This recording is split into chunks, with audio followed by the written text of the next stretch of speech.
Welcome to another exciting episode of Klunker the Datsun.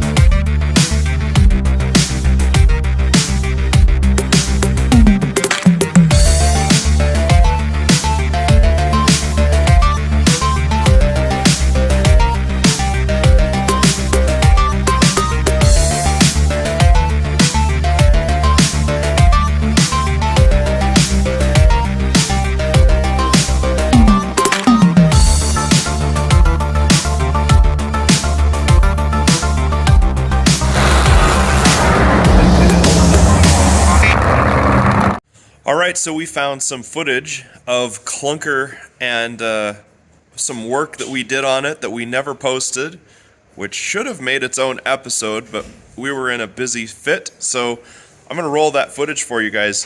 We're going to be, in this footage, we're going to be putting the engine into the car, getting the transmission in, and the clutch, and bleeding it, and then also Calissa will be in the process of rebuilding the carburetor on it. So that's what that footage is going to be. Today we are working on the brakes. We got those brakes fixed and figured out. We are working on putting bumpers on the car, and we're slowly working through little things that need to be addressed. So here we are at the back of the car, and as you can see, the car now has a bumper on it. And those taillights, don't be deceived, they are not permanently on the car, but they're on. They're just sitting there, because we wanted to see which ones we wanted to put on, and those are the ones that won. And as you can see, we've put the original California license plate back on the car from 1986.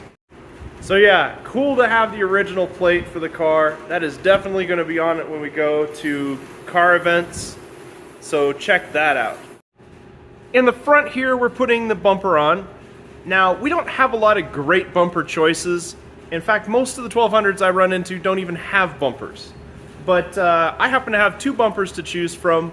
Both are not very great. The one option that I have to choose from is a 1972 bumper off of the parts car that we got for Klunker, but it is very rusted, and we don't want to use it. But the alternative bumper isn't much better.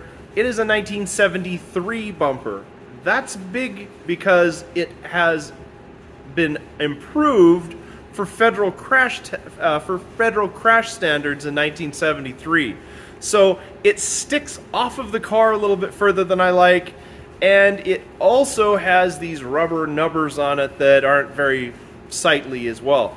But it is the better bumper. And we thought about it and went, this is a first car for my daughter, and I don't really think she's going to get into too much trouble, but let's put the bumper that's least desirable on the car, and maybe that give her a little margin of betterness. Alright, so now the bumper is on, and that took a little bit. Bumper is on. As you can see, it does sit off the car a lot more than the earlier bumper, and if you look at it very carefully, you'll notice that it's got these reinforcing arms right here. That's what makes them a little stronger, and then it's got these nubs that are supposed to be keeping it, But the problem is that the bolts where it lines up on the car, back up in there, they don't line up. So I had to drill out, yeah, you can see. I had to drill it out and nut and bolt it to fit, but yeah, that's as tight as I can get it. It'll have to work. It will just have to work, right, Darren? Yeah. Yeah, it'll work. Don't hate me. Alright, so Calissa and I are working on putting the motor into Klunker today. So, yeah. So here we got the motor hanging on the chain. all ready to put in the car.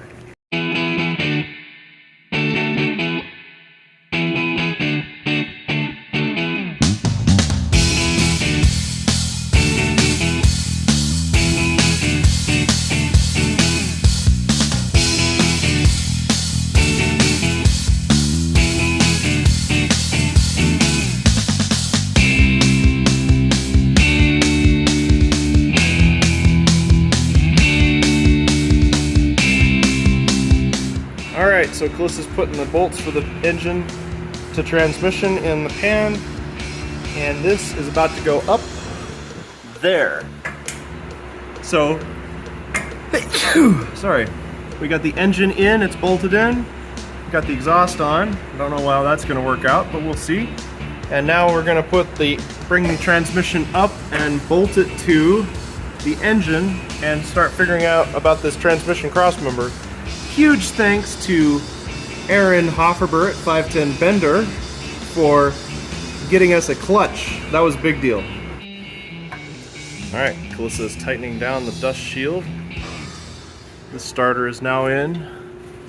The clutch slave is now in. Slave? Yep, clutch slave operating cylinder is the other term we would use. And then we also have the transmission crossmember taken care of, which ties in just nicely. It's pretty thick, and I don't think it's going to be a problem. So there's that. So, how do you feel about the progress so far? Alright, Calista, where are we at now? I don't know, step 100? Yeah, step 100. Alright, so, notice the car is on the ground. The engine is now in. The clutch is now bled. And what's next? Do you know what's next? No. Alright, well, let me fill in what's next.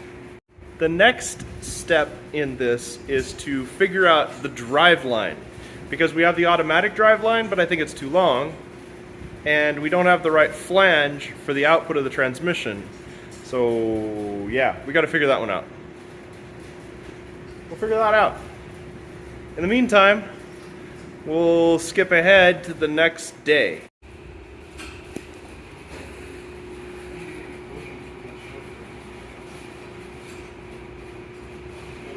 Callista's over here taking her carburetor apart, rebuilding the carburetor, getting things taken apart.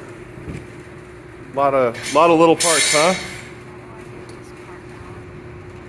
I'll see in a second. So did you know this? Our toilet in our house and this carburetor have one thing in common, and that is this piece right here. This is the float. This is what, so this thing right here floats in the gas, and when it comes up to a certain point, it actually shuts off the flow of gas so that the carburetor doesn't flood out.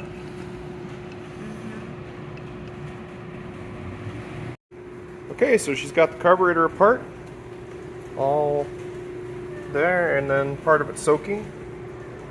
So it's just a matter of cleaning these parts, huh? And she did get that carburetor back together again with a lot of help from yours truly. And we did get the car running, of course, as you've seen in the other episodes that are out there. So the car runs and it drives. Now, ultimately, as you know, the engine did smoke, and we did discover in another episode that we posted that the engine has cracked pistons.